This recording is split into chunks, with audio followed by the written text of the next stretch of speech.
সূরা বনী ইসরাঈল। বিসমিল্লাহির রহমানির রহিম। রহমান রহিম আল্লাহ তাআলার নামে। পবিত্র ও মহিমান্বিত সেই আল্লাহ তাআলা, যিনি তাঁর এক বান্দাকে রাতের বেলায় মসজিদে হারাম থেকে মসজিদে আকসায় নিয়ে গেলেন, যার পারিপার্শ্বিকতাকে আমি আগেই বরকতপূর্ণ করে রেখেছিলাম, যেন আমি তাকে আমার অদৃশ্য জগতের কিছু নিদর্শন দেখাতে পারি। মূলত সর্বশ্রোতা ও সর্বস্রষ্টা তো স্বয়ং তিনি। আমি মূসাকেও কিতাব দিয়েছি। আমি এই কিতাবকে বনী ইসরাইলের হেদায়েতের উপকরণ বানিয়েছিলাম। আমি আদেশ দিয়েছিলাম, আমাকে ছাড়া অন্য কাউকে তোমরা নিজেদের কর্মবিধায়ক রূপে গ্রহণ করো না। তোমরা হচ্ছে সেসব লোকের বংশধর যাদের আমি নূহের সাথে নৌকায় আরোহণ করিয়েছিলাম। অবশ্যই সে ছিল আমার এক কৃতজ্ঞ বান্দা। আমি বনী ইসরাইলদের প্রতি তাদের কিতাবের মধ্যে একথার ঘোষণা দিয়েছিলাম, অবশ্যই তোমরা দুবার আমার জমিনে বিপর্যয় সৃষ্টি করবে এবং মানুষের উপর তখন বড় বেশি বাড়াবাড়ি করবে। অতঃপর এ দুয়ের প্রথমটির নির্ধারিত সময় যখন এসে হাজির হল, তখন তোমাদের বিপর্যয় বন্ধ করার জন্য আমি তোমাদের উপর আমার এমন কিছু বান্দাকে পাঠিয়েছিলাম যারা ছিল বীরত্বের অধিকারী। অতঃপর তারা তোমাদের ঘরে ঘরে প্রবেশ করে সবকিছুই তছনছ করে দিয়ে গেল। আর এভাবেই আমার শাস্তির প্রতিশ্রুতি কার্যকর হয়ে থাকে। অতঃপর আমি দুশমনদের উপর বিজয় দিয়ে দ্বিতীয়বার তোমাদের সুদিন ফিরিয়ে দিলাম এবং ধন সম্পদ ও সন্তান সন্ততি দিয়ে তোমাদের আমি সাহায্য করলাম। সর্বোপরি এ জনপদে আমি তোমাদের সংখ্যাগরিষ্ঠ করলাম। যদি তোমরা কোনো ভালো কাজ করে থাকো, তা করেছ একান্তভাবে তোমাদের নিজেদের জন্য। অপরদিকে তোমাদের কেউ যদি কোনো মন্দ কাজ করে থাকো, তার দায়িত্ব একান্তভাবে তার নিজের। অতঃপর যখন আমার দ্বিতীয় প্রতিশ্রুতির সময় হাজির হল, তখন আমি আর এক দলকে তোমাদের মোকাবেলার জন্য পাঠিয়েছিলাম, যেন তারা তোমাদের মুখমণ্ডল কালিমাচ্ছন্ন করে দেয়। যেমন করে প্রথমবার এ ব্যক্তিরা মসজিদে আকসায় প্রবেশ করেছে এবং এর প্রচুর ক্ষতি সাধন করেছে, আবারও যেন তারা মসজিদে প্রবেশ করতে পারে এবং যে যে জিনিসের উপর তারা অধিকার জমাতে পারে তাই যেন তারা ধ্বংস করে দিতে পারে। সম্ভবত এর মাধ্যমে আল্লাহ তাআলা তোমাদের উপর অনুগ্রহ করবেন। আর তোমরা যদি আবার বিদ্রোহের দিকে ফিরে যাও, তাহলে আমিও আমার শাস্তির পুনরাবৃত্তি করব। আর আমি তো কাফেরদের জন্য জাহান্নামকে তাদের চির কারাগারে পরিণত করে রেখেছি। অবশ্যই এ কোরআন এমন এক পথের দিকে নির্দেশনা দেয় যা অতি সরল ও মজবুত, এবং যেসব ইমানদার মানুষ নেক আমল করে, এ কিতাব তাদের এই সুসংবাদ দেয় যে তাদের জন্য আল্লাহর কাছে এক মহাপুরস্কার রয়েছে। অপরদিকে যারা পরকালে বিশ্বাস করে না, আমি তাদের জন্য এক কঠিন আযাব প্রস্তুত করে রেখেছি। আর মানুষ যেভাবে নিজের জন্য না বুঝে অকল্যাণ কামনা করে, তেমনি সে তার নিজের জন্য বুঝে সুঝে কিছু কল্যাণও কামনা করে। আসলে মানুষ কাঙ্ক্ষিত বস্তুর জন্য এমনিই তাড়াহুড়ো করে। আমি রাত ও দিনকে আমার কুদরতের দুটো নিদর্শন বানিয়ে রেখেছি। অতঃপর রাতের নিদর্শন আমি বিলীন করে দিয়েছি এবং দিনের নিদর্শনকে আমি করেছি আলোকময়, যাতে করে এর আলোতে তোমরা তোমাদের মালিকের রিজিক সংগ্রহ করতে পারো। সর্বোপরি তোমরা এর মাধ্যমে বছরের গণনা ও এর হিসাবও জানতে পারো। আর এর সব কয়টি বিষয়ই আমি খুলে খুলে বর্ণনা করেছি। প্রত্যেক মানুষের ভাগ্যলিপি আমি তার গলায় হাড়ের মতো করে ঝুলিয়ে রেখেছি। কিয়ামতের দিন তার জন্য আমল নামার একটি গ্রন্থ আমি তার সামনে বের করে দেব। সে তা তার সামনে খোলা অবস্থায় পড়ে থাকতে দেখবে। আমি তাকে বলবো, পড়ো, এ হচ্ছে তোমার আমল নামা। আজ নিজের হিসাবের জন্য তুমি একাই যথেষ্ট। যে ব্যক্তি হেদায়েতের পথে চলবে, সে তো চলবে একান্তভাবে নিজের ভালোর জন্য। যে ব্যক্তি গোমরাহ হবে, তার গোমরাহির দায়িত্ব অবশ্যই তার উপর। আসল কথা হচ্ছে, সেদিন কেউই অন্য কারো গুনাহের ভার বইবে না। আর আমি কখনোই কোনো জাতিকে আযাব দেই না, যতক্ষণ না আমি সেখানে আযাব থেকে সতর্ককারী কোন রসুল না পাঠাই। আমি যখন কোন জনপদকে ধ্বংস করতে চাই, তখন তার বিত্তশালী লোকদের ভালো কাজের আদেশ করি, কিন্তু তা না করে সেখানে তারা গুনাহের কাজ করতে শুরু করে। অতঃপর এজন্য সেখানে আমার আযাবের ফয়সালা প্রতিষ্ঠিত হয়ে যায়। পরিশেষে আমি তা সম্পূর্ণরূপে বিনাশ করে দেই। নূহের পর আমি এই একই কারণে কত মানব গোষ্ঠীকে ধ্বংস করে দিয়েছি। হে নবী, তোমার মালিক তার বান্দাদের গুনাহের খবর রাখা ও তা পর্যবেক্ষণ করার জন্য একাই যথেষ্ট। কোন ব্যক্তি দ্রুত দুনিয়ার সুখ সম্ভোগ পেতে চাইলে আমি তাকে এখানে তার জন্য যতটুকু দিতে চাই তা সত্ত্বর দিয়ে দিই, কিন্তু পরিশেষে তার জন্য জাহান্নামী নির্ধারণ করে রাখি, যেখানে সে প্রবেশ করবে একান্ত নিন্দিত, অপমানিত ও বিতাড়িত অবস্থায়। অপরদিকে যারা আখিরাত ও তার সাফল্য কামনা করে এবং তা পাওয়ার জন্য যে পরিমাণ চেষ্টা করা উচিত তেমনি ভাবেই চেষ্টা করে, সর্বোপরি যারা হয় সত্যিকার মোমেন, মূলত তারাই হচ্ছে এমন লোক যাদের চেষ্টা সাধনা আল্লাহর দরবারে কবুল হয়। হে নবী, আমি এদের যারা দুনিয়া চায় এবং ওদের যারা আখিরাত চায় সবাইকেই তোমার মালিকের দান থেকে সাহায্য করে যাচ্ছি, এবং তোমার মালিকের দান কারো জন্যই বন্ধ নয়। হে নবী, তুমি দেখো কিভাবে আমি পার্থিব সম্পদের বেলায় তাদের একজনকে আরেকজনের উপর শ্রেষ্ঠত্ব দান করলাম। অবশ্য মর্যাদার দিক থেকে আখিরাত অনেক বড়, তার ফজিলত বহুলাংশে বেশি। হে মানুষ, আল্লাহর সাথে তোমরা অন্য কাউকে মাবুদ বানিও না, নতুবা পরকালে তোমরা নিন্দিত, অপমানিত ও নিঃসহায় হয়ে পড়বে। তোমার মালিক আদেশ করছেন, তোমরা তাকে বাদ দিয়ে অন্য কারো ইবাদত করো না, এবং তোমরা তোমাদের পিতামাতার সাথে সৎ ব্যবহার করো। তাদের একজন কিংবা উভয়ই যদি তোমার জীবদ্দশায় বার্ধক্যে উপনীত হয়, তাহলে তাদের সাথে বিরক্তিসূচক কিছু বলো না এবং কখনো তাদের ধমক দিও না। তাদের সাথে সম্মানজনক ভদ্রজনিত কথা বলবে। অনুকম্পায় তুমি ওদের প্রতি বিনয় অবনত থেকো এবং বলো, হে আমার মালিক, ওদের প্রতি ঠিক সেভাবেই তুমি দয়া করো যেমনি করে শৈশবে ওরা আমাকে লালন পালন করেছিল। আসলে তোমাদের মালিক তোমাদের মনের ভিতরে যা আছে তা ভালো করেই জানেন। তোমরা সত্যিই যদি ভালো মানুষ হয়ে থাকো তাহলে আল্লাহ তাআলা তা মাফ করে দেবেন, কেননা যারা তওবা করে তিনি তাদের গুনাহ মাফ করে দেন। আত্মীয় স্বজনকে তাদের যথার্থ পাওনা আদায় করে দেবে, অভাবগ্রস্ত এবং মুসাফিরদেরও তাদের হক আদায় করে দেবে। কখনো অপব্যয় করো না। অবশ্যই অপব্যয়কারীরা হচ্ছে শয়তানের ভাই, আর শয়তান হচ্ছে তার মালিকের প্রতি বড়ই অকৃতজ্ঞ। যদি তোমাকে কখনো এ হকদারদের বিমুখ করতেই হয় এ কারণে যে তাকে দেওয়ার মতো সম্পদ তোমার কাছে নেই এবং তুমি তোমার মালিকের কাছ থেকে অনুগ্রহ কামনা করছো, যা পাওয়ার তুমি আশাও রাখো, তাহলে একান্ত নম্রভাবে তাদের সাথে কথা বলো। কখনো নিজের ব্যয়ের হাত গর্দানের সাথে বেঁধে রেখো না, যাতে কার কোনো প্রকাশ পায়, আবার তা সম্পূর্ণ খুলেও রেখো না, অন্যথায় বেশি খরচ করার কারণে তুমি নিন্দিত, নিঃস্ব হয়ে যাবে। তোমার মালিক যাকে চান তার রিজিক বাড়িয়ে দেন, আবার যাকে চান তাকে তা কম করে দেন। অবশ্যই তিনি তার বান্দাদের প্রয়োজন সম্পর্কে ভালোভাবেই জানেন এবং তাদের অবস্থাও তিনি দেখেন। তোমরা তোমাদের সন্তানদের কখনো দারিদ্র্যের ভয়ে হত্যা করো না। আমি যেমন তাদের রিজিক দান করি তেমনি তোমাদেরও কেবল আমিই রিজিক দান করি। রিজিকের ভয়ে তাদের হত্যা করা হবে অবশ্যই একটি মহা পাপ। তোমরা ব্যভিচারের ধারে কাছেও যেও না, নিঃসন্দেহে এ হচ্ছে একটি অশ্লীল কাজ এবং নিকৃষ্ট পথ। কোন জীবনকে অন্যায়ভাবে হত্যা করো না, যা আল্লাহ তাআলা হারাম করেছেন। যে ব্যক্তিকে অন্যায়ভাবে হত্যা করা হয় আমি তার উত্তরাধিকারীকে এ অধিকার দিয়েছি, সে চাইলে রক্তের বিনিময়ে দাবি করতে পারে, তবে সে যেন হত্যার প্রতিশোধ নেয়ার ব্যাপারে বাড়াবাড়ি না করে, কেননা হত্যার মামলায় যে ব্যক্তি মজলুম তাকেই সাহায্য করা হবে। এতিমদের মাল সম্পদের কাছেও যেও না, তবে এমন কোন পন্থায় যা এতিমের জন্য উত্তম বলে প্রমাণিত হয় তা বাদে, যতক্ষণ পর্যন্ত সে এতিম তার বয়ঃপ্রাপ্তির পর্যায়ে উপনীত হয় এবং তোমরা এদের দেয়া যাবতীয় প্রতিশ্রুতি মেনে চলো, কেননা কিয়ামতের দিন এ প্রতিশ্রুতির ব্যাপারে তোমাদের জিজ্ঞাসাবাদ করা হবে। কোনো কিছু পরিমাপ করার সময় মাপ কিন্তু পুরোপুরিই করবে, আর ওজন করার জিনিস হলে দাঁড়িপাল্লা সোজা করে ধরবে। লেনদেনের ব্যাপারে এই হচ্ছে উত্তম পন্থা এবং পরিণামের দিক থেকে এটাই হচ্ছে উৎকৃষ্ট। যে বিষয়ে তোমার কোনো জ্ঞান নেই অযথা তার পেছনে পড়ো না, কেননা কিয়ামতের দিন কান, চোখ ও অন্তর এ সব কয়টির ব্যবহার সম্পর্কে তাকে জিজ্ঞেস করা হবে। আল্লাহর জমিনে কখনোই দম্ভ ভরে চলো না, কেননা যতই অহংকার করো না কেন তুমি কখনোই জমিন বিদীর্ণ করতে পারবে না, আর উচ্চতায়ও তুমি কখনো পর্বত সমান হতে পারবে না। হে নবী, এগুলো সবই খারাপ কাজ। এর মন্দ দিকগুলো তোমার মালিকের কাছে একান্ত ঘৃণিত।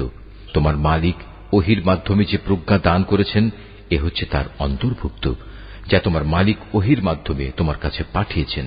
তুমি আল্লাহর সাথে অন্য আর কাউকে মাবুদ বানাবে না, অন্যথায় তুমি নিন্দিত, অপমানিত ও আল্লাহর অনুগ্রহ থেকে বঞ্চিত হয়ে জাহান্নামে নিক্ষিপ্ত হবে। এটা কেমন কথা? তোমাদের মালিক তোমাদের জন্য নির্ধারিত করেছেন পুত্র সন্তান, আর নিজ ফেরেশতাদের কন্যা হিসেবে গ্রহণ করে নিয়েছেন। তোমরা সত্যিই আল্লাহ তাআলা সম্পর্কে একটা জঘন্য কথা বলে বেড়াচ্ছ। আমি কোরআনে এ কথাগুলো সবিস্তার বর্ণনা করেছি, যাতে করে তারা এর থেকে কিছু শিক্ষা গ্রহণ করতে পারে, কিন্তু এ বিষয়টি তাদের ঈমানের প্রতি বিদ্বেষ ছাড়া আর কিছুই বাড়াল না। হে নবী, এদের তুমি বলো, যদি আল্লাহর সাথে আরো মাবুদ থাকত, যেমন করে এ মুশরিক লোকেরা বলে, তাহলে অবশ্যই তারা এতদিনে আরশের মালিকের কাছে পৌঁছার একটা পথ বের করে নিত। মূলত এরা আল্লাহ তাআলা সম্পর্কে যা কিছু অবান্তর কথাবার্তা বলে, তিনি তার চেয়ে অনেক পবিত্র, অনেক মহিমান্বিত। সাত আসমান, জমিন, এ দুয়ের মাঝখানে যা কিছু মজুদ আছে তা সবই আল্লাহ তাআলার পবিত্রতা ও মহিমা ঘোষণা করছে। সৃষ্টিলোকে কোনো একটি জিনিসই এমন নেই যা তার প্রশংসা, পবিত্রতা ও মাহাত্ম্য ঘোষণা করে না, কিন্তু তাদের পবিত্রতা ও মহিমা ঘোষণা তোমরা অনুধাবন করতে পারো না। অবশ্যই তিনি একান্ত সহনশীল ও ক্ষমাপরায়ণ। আমি কোরআনের মধ্যে মানুষদের বোঝানোর জন্য বহু উপমা দ্বারা হেদায়েতের বাণী বিশদভাবে বর্ণনা করেছি, কিন্তু অধিকাংশ মানুষই তা অমান্য না করে ক্ষান্ত হল না। হে নবী, যখন তুমি কোরআন পাঠ করো, তখন তোমার ও যারা পরকালের উপর বিশ্বাস করে না তাদের মাঝে আমি একটি প্রচ্ছন্ন পর্দা এঁটে দেই। আমি তাদের অন্তরের উপর এক ধরনের আবরণ রেখে দেই, ওদের কানে এনে দেই বধিরতা, যাতে করে ওরা তা উপলব্ধি করতে না পারে। তাই তুমি দেখবে, যখন তুমি কোরআনে এক আল্লাহ তাআলার কথা স্মরণ করতে থাকো, তখন তারা তোমার কাছ থেকে সরে পড়ে। আমি ভালো করেই জানি, যখন ওরা কান পেতে তোমার কথা শোনে, তখন ওরা কান পেতে কি কথা শোনে আমি এও জানি। যখন এই জালেমরা নিজেদের মধ্যে সলা পরামর্শ করে বলে, তোমরা তো একজন জাদুগ্রস্ত লোকেরই অনুসরণ করে চলেছ, নবী দেখো এরা তোমার ব্যাপারে কি ধরনের উপমা তৈরি করেছে। মূলত এসব কারণেই এরা গোমরা হয়ে গেছে, অতএব এরা সঠিক পথের সন্ধান পাবে না। এ মূর্খ লোকেরা বলে, আমরা মৃত্যুর পর হাড্ডিতে পরিণত হয়ে পচে গেলেও কি নতুন সৃষ্টিরূপে পুনরায় উত্থিত হব? তুমি তাদের বলো, মৃত্যুর পর তোমরা পাথর হয়ে যাও কিংবা লোহায় পরিণত হও, সর্বাবস্থায় তোমরা পুনরুত্থিত হবে। কিংবা এমন কিছু সৃষ্টি তোমাদের ধারণায় যার বাস্তবায়ন হওয়া খুবই কঠিন। অচিরেই তারা বলবে, অবস্থা এমন হলে কে আমাদের পুনরায় জীবিত করবে? তুমি বলো, হ্যাঁ, তিনিই করবেন, যিনি তোমাদের প্রথমবার সৃষ্টি করেছেন। অতঃপর তুমি দেখবে তারা তোমার সামনে মাথা নাড়াবে এবং বলবে, তাহলে কবে হবে এসব কিছু? তুমি বলো, সম্ভবত সেদিন খুব শীঘ্রই সংঘটিত হবে, যেদিন আল্লাহ তাআলা তোমাদের ডাক দেবেন এবং তোমরা সবাই তার প্রশংসা করতে করতে তার ডাকে সাড়া দেবে। আর তোমরা ভাববে, সামান্য কিছু সময়ই তোমরা কবরে কাটিয়ে এসেছ। হে নবী, আমার বান্দাদের বলে দাও, তারা যেন কথা বলার সময় এমন সব কথা বলে যা উত্তম, কেননা শয়তান খারাপ কথা দ্বারা তাদের মাঝে বিভেদ সৃষ্টির উস্কানি দেয়, আর শয়তান তো হচ্ছে মানুষের প্রকাশ্য দুশমন। মানুষ, তোমাদের মালিক তোমাদের সম্পর্কে ভালো করেই জানেন। তিনি চাইলে তোমাদের উপর দয়া করেন, আবার চাইলে তিনি তোমাদের শাস্তি দেন। হে নবী, আমি তো তোমাকে তাদের উপর কোনো অভিভাবক করে পাঠাইনি। তোমার মালিক তাদের ভালো করেই জানেন যা আসমান সমূহ ও জমিনের মাঝে মজুদ রয়েছে। আমি এক একজন নবীকে এক একজনের উপর মর্যাদা দান করেছি। এমনি ভাবেই আমি দাউদকে জবুর কিতাব দান করে মর্যাদাবান করেছি। হে নবী, এদের বলো, তোমরা আল্লাহকে বাদ দিয়ে যাদের মাবুদ মনে করে ডাকো, তাদের ডেকে দেখো, দেখবে তারা তোমাদের কষ্ট দূর করা কিংবা তা বদলে দেওয়ার কোনো ক্ষমতাই রাখে না। ওরা যাদের ডাকে তারা স্বয়ং নিজেরাই তো তাদের মালিকের কাছে পৌঁছার উসিলা তালাশ করতে থাকে। তারা দেখতে চায় তাদের মধ্যে কে আল্লাহ তাআলার নিকটতর হতে পারে, এবং তারা তাঁরই দয়া প্রত্যাশা করে, তাঁর আযাবকে ভয় করে। মূলত তোমার মালিকের আযাব এমনই একটি বিষয় যা একান্ত ভীতিপ্রদ। এমন কোন একটি জনপদ নেই যা আমি কিয়ামতের দিন আসার আগেই ধ্বংস করে দেব না, কিংবা তাদের আমি কঠোর আযাব দেব না। এসব কথা তো আমার পাঠানো কিতাবেই লিপিবদ্ধ আছে। আমাকে আযাবের নিদর্শন সমূহ পাঠানো থেকে এছাড়া অন্য কোনো কিছুই নিবৃত্ত করতে পারেনি যে তাদের আগের লোকেরা তা অস্বীকার করেছে। আমি সামুদ জাতিকে দৃশ্যমান নিদর্শন হিসেবে একটি উষ্ট্রি পাঠিয়েছিলাম, অতঃপর তারা আমার সেই নিদর্শনের সাথে জুলুম করেছে। আসলে আমি ভয় দেখানোর জন্যই তাদের কাছে আযাবের নিদর্শন সমূহ পাঠাই। হে নবী, স্মরণ করো যখন আমি তোমাকে বলেছিলাম তোমার মালিক জ্ঞানের পরিধি দিয়ে সব মানুষদের পরিবেষ্টন করে আছেন। যে স্বপ্ন আমি তোমাকে দেখিয়েছিলাম তাকে আমি আসলে মানুষদের জন্য পরীক্ষার বিষয় বানিয়ে দিয়েছিলাম, এবং সে গাছকেও পরীক্ষার কারণ বানিয়েছি যার প্রতি কোরআনে অভিশাপ দেওয়া হয়েছে। এভাবেই আমি তাদের ভয় দেখাই। মূলত আমার ভয় দেখানো তাদের গুমরাহি কেবল বাড়িয়ে দিয়েছে। স্মরণ করো যখন আমি ফেরেশতাদের বললাম তোমরা আদমকে সিজদা করো, তখন তারা সবাই আমার আদেশে সিজদা করল, ইবলিস ছাড়া। সে বলল, আমি কিভাবে তাকে সিজদা করব যাকে তুমি মাটি থেকে সৃষ্টি করেছ? সে বলল, তুমি কি একে দেখেছ যাকে তুমি আমার উপর মর্যাদা দান করলে? যদি তুমি আমাকে কিয়ামত পর্যন্ত অবকাশ দাও তাহলে আমি অবশ্যই তার গোটা বংশধরদের নিজের আয়ত্তে নিয়ে আসব, তবে একটি ক্ষুদ্র দল ছাড়া যারা বেঁচে থাকতে পারবে। তারা বললেন, যাও, দূর হয়ে যাও এখান থেকে। তাদের মধ্যে যারা তোমার আনুগত্য করবে তোমাদের সবার শাস্তি হচ্ছে জাহান্নাম, আর জাহান্নামের শাস্তিও পুরোপুরি দেয়া হবে। এদের মধ্যে যাকেই পারো তুমি তোমার আওয়াজ দিয়ে গোমরা করে দাও।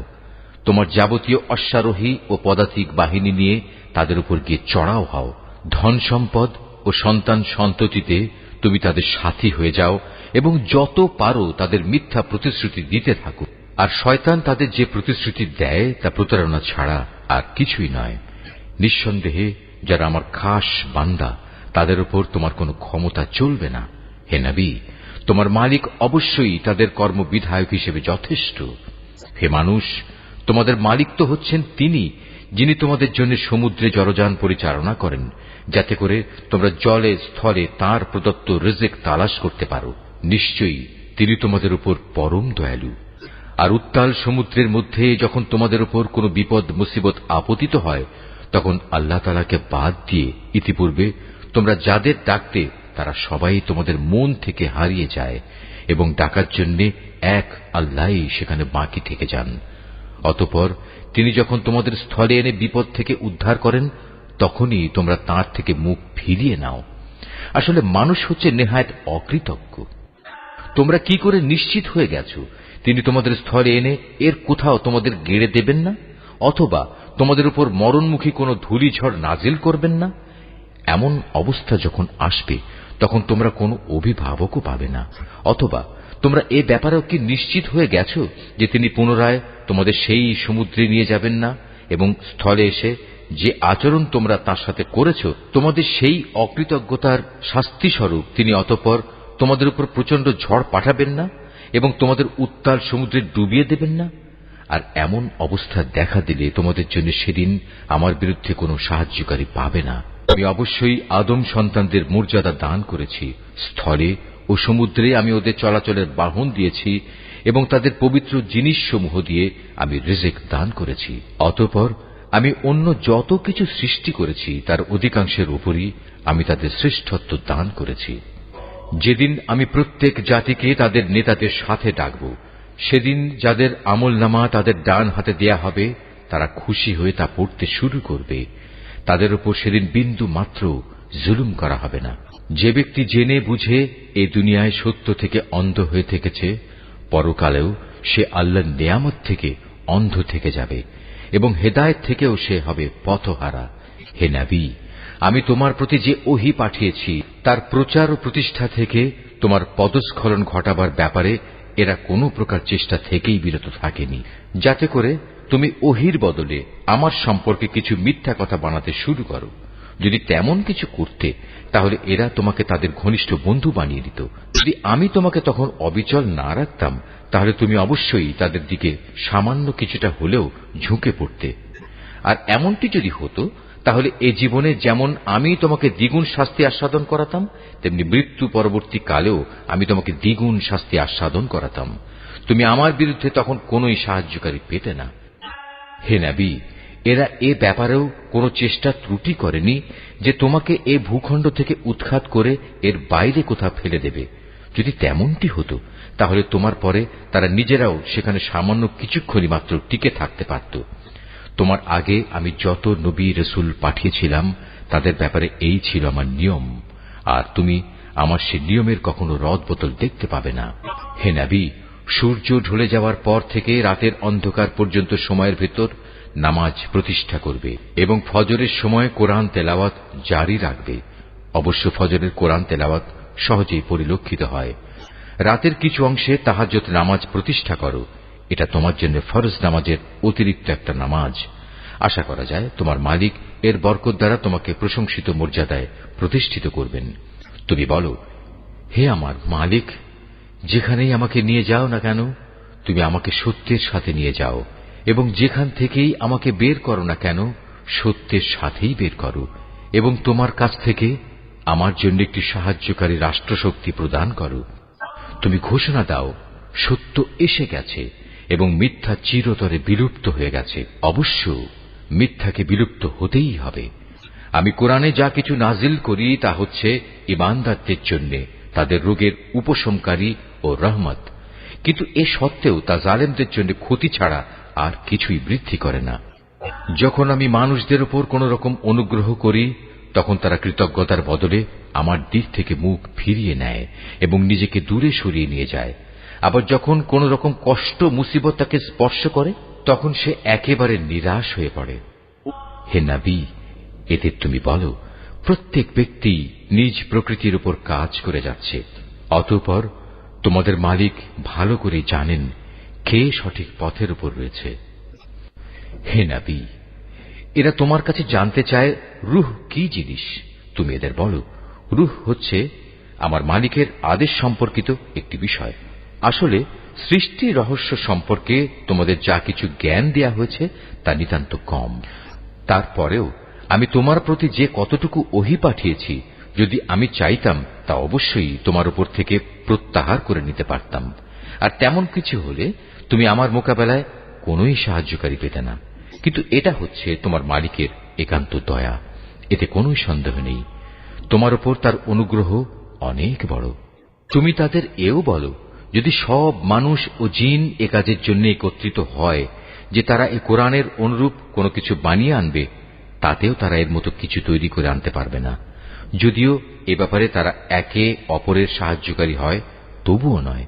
এরা বলে, কখনোই আমরা তোমার উপর ঈমান আনব না যতক্ষণ না তুমি আমাদের জন্য এই জমিন থেকে এক প্রস্রবণ ধারা প্রবাহিত না করবে, কিংবা তোমার জন্য খেজুরের অথবা আঙুরের একটি বাগান তৈরি হবে এবং তাতে তুমি অসংখ্য নদী নালা বইয়ে দেবে, অথবা যেমন করে তুমি কিয়ামত সম্পর্কে বলো সে অনুযায়ী আসমানকে টুকরো টুকরো করে আমাদের উপর ফেলে দেবে, অথবা স্বয়ং আল্লাহ তাআলা ও তার ফেরেশতাকে আমাদের সামনে এনে দাঁড় করিয়ে দেবে, কিংবা থাকবে তোমার কোন স্বর্ণ নির্মিত ঘর, অথবা তুমি আরোহণ করবে আসমানে। কিন্তু আমরা তোমার আকাশে চড়ার ঘটনাও বিশ্বাস করব না যতক্ষণ না তুমি সেখান থেকে আমাদের জন্য একটি কিতাব নিয়ে আসবে যা আমরা পড়তে পারব। হে নবী, তুমি এদের শুধু এটুকু বলো, মহান পবিত্র আমার আল্লাহ তাআলা, আমি তো কেবল তাঁর পক্ষ থেকে একজন মানুষ, একজন রাসূল বই, কিছুই নই। যখনই মানুষদের কাছে আল্লাহ তাআলার কাছ থেকে হেদায়েত আসত তখন তাদের ঈমান আনা থেকে এছাড়া অন্য কোন জিনিসই বিরত রাখেনি যে তারা বলতো, আল্লাহ তাআলা আমাদের মতো একজন মানুষকে কি নবী করে পাঠালেন? হে নবী, তুমি তাদের বলো, যদি এ জমিনে ফেরেশতারাই বসবাস করত এবং তারা এখানে নিশ্চিন্তভাবে ঘুরে বেড়াত, তাহলে অবশ্যই আমি তাদের জন্য আসমান থেকে কোন ফেরেশতাকেই নবী করে পাঠাতাম। তুমি বলো, আমার এবং তোমাদের মাঝে আল্লাহ তাআলাই আমি মনে করি সাক্ষী হিসেবে যথেষ্ট। অবশ্যই তিনি তার বান্দাদের সম্পর্কে জানেন, তিনি তাদের সব আচরণও দেখেন। যাকে আল্লাহ তাআলা হেদায়েত দান করেন সেই মূলত হেদায়েত প্রাপ্ত হয়, আর যাকে তিনি গোমরাহ করেন এমন লোকদের হেদায়েত দানের জন্য হে নবী, তুমি আল্লাহ তাআলা ছাড়া আর অন্য কাউকেই সাহায্যকারী পাবে না। এমন সব গোমরাহ লোকদের আমি কিয়ামতের দিন মুখের উপর ভর দিয়ে চলা অবস্থায় একত্রিত করব। এরা তখন হবে অন্ধ, বোবা ও বধির। এদের সবার ঠিকানা হবে জাহান্নাম। যতবার তা স্তিমিত হয়ে আসবে ততবার আমি তাকে তাদের জন্য প্রজ্বলিত করে আরো বাড়িয়ে দেব। এ হচ্ছে তাদের যথার্থ শাস্তি, কেননা তারা আমার আয়াতসমূহকে অস্বীকার করত। তারা আরো বলতো, মৃত্যুর পর যখন আমরা অস্থিতে পরিণত হয়ে যাব ও চূর্ণ বিচূর্ণ হয়ে যাব, তখন কি আমরা নতুন সৃষ্টিরূপে উত্থিত হব? এ মূর্খ লোকেরা কি ভেবে দেখেনি আল্লাহ তাআলা যিনি আসমান সমূহ ও জমিন পয়দা করেছেন, তিনি এ বিষয়ের উপর ক্ষমতা রাখেন যে তাদের মতো মানুষদের তিনি সৃষ্টি করতে পারেন। দ্বিতীয়বার তাদের পয়দা করার একটি ক্ষণ তিনি তাদের জন্য নির্ধারণ করে রেখেছেন, যাতে কোন রকম সন্দেহের অবকাশ নেই। তথাপি এ জালেম লোকেরা সেদিনকে অস্বীকার করেই যাচ্ছে। হে নবী, বলো, আমার মালিকের দয়ার ভাণ্ডার যদি তোমাদের করায়ত্তে থাকত, তবে তা ব্যয় হয়ে যাবে, এ ভয়ে তোমরা তা আঁকড়ে রাখতে চাইতে। আসলে মানুষ স্বভাবগতভাবেই অতিশয় কৃপণ। আমি মূসাকে 9টি স্পষ্ট নিদর্শন দিয়েছিলাম। অতএব হে নবী, তুমি স্বয়ং বনী ইসরায়েলদের কাছেই কথাটা জিজ্ঞেস করো। যখন সে তাদের কাছে নবী হয়ে এসেছিল, তখন ফেরাউন তাকে বলেছিল, হে মূসা, আমি মনে করি তুমি একজন জাদুগ্রস্ত ব্যক্তি। এর জবাবে সে বলেছিল, তুমি একথা ভালো করেই জানো, নবুয়তের প্রমাণ সম্বলিত এসব অন্তর্দৃষ্টি সম্পন্ন জ্ঞান আসমান সমূহ ও জমিনের মালিক ছাড়া আর কেউই নাজিল করেননি। হে ফেরাউন, আমি তো মনে করি তুমি সত্যি ধ্বংস হয়ে গেছো। পর সে তাদের এ জমিন থেকে উৎখাত করে দিতে চাইল, কিন্তু আমি তাকে এবং যারা তার সঙ্গী সাথী ছিল তাদের সবাইকে এর নাফরমানির জন্য সমুদ্রে ডুবিয়ে দিয়েছি। অতঃপর আমি বনী ইসরায়েলদের বললাম, এবার তোমরা এই জমিনে নির্বিবাদে বসবাস করো। এরপর যখন আখিরাতের প্রতিশ্রুতির সময় আসবে, তখন আমি তোমাদের সবাইকে সংকুচিত করে আমার সামনে নিয়ে আসব। এ কোরআনকে আমি সত্য বাণী সহকারে নাজিল করেছি, তাই তা সত্য নিয়েই নাজিল হয়েছে। আমি তো তোমাকে কেবল জান্নাতের সুসংবাদদাতা ও জাহান্নামের সতর্ককারী রূপেই প্রেরণ করেছি। আমি কোরআনকে ভাগে ভাগে বিভক্ত করে দিয়েছি, যাতে করে তুমিও ক্রমে ক্রমে তা মানুষদের সামনে পড়তে পারো, আর এ কারণেই আমি তা পরপর নাজিল করেছি। হে নবী, তুমি বলো, তোমরা এ কোরআনকে মানো কিংবা না মানো, তাতে এর মর্যাদা মোটেই ক্ষুণ্ণ হবে না। যাদের এর আগে আসমানি কিতাবের জ্ঞান দেয়া হয়েছে, তাদের অবস্থা হচ্ছে, যখনই তাদের সামনে এটি পড়া হয়, তারা নিজেদের মুখের উপর সাজদায় লুটিয়ে পড়ে। তখন তারা বলে, আমাদের মালিক পবিত্র, অবশ্যই আমাদের মালিকের ওয়াদা পরিপূর্ণ হবে। আর তারা কাঁদতে কাঁদতে মুখের উপর ভূমিতে লুটিয়ে পড়ে। মূলত এ কোরআন তাদের বিনয়েই বৃদ্ধি করে। তুমি আরো বলো, তোমরা আল্লাহ তাআলাকে আল্লাহ বলে ডাকো কিংবা রহমান, তোমরা যে নামেই তাকে ডাকো, তার সব কটি নামই উত্তম। হে নবী, চিৎকার করে নামাজ পড়ো না, আবার অতিশয় ক্ষীণভাবেও নয়, বরং নামাজ পড়ার সময় এ দুয়ের মধ্যবর্তী পন্থা অবলম্বন করো। তুমি আরো বলো, সকল প্রশংসা আল্লাহ তাআলার জন্য, যিনি কখনো কোনো সন্তান গ্রহণ করেননি, তার সার্বভৌমত্বে কারোই কোনো অংশীদারিত্ব নেই। তিনি কখনো দুর্দশাগ্রস্তও হন না যে তার কোনো অভিভাবকের প্রয়োজন হয়। তিনি সব কিছুর ঊর্ধ্বে। তুমি শুধু তাঁরই মাহাত্ম্য ঘোষণা করো, পরমতম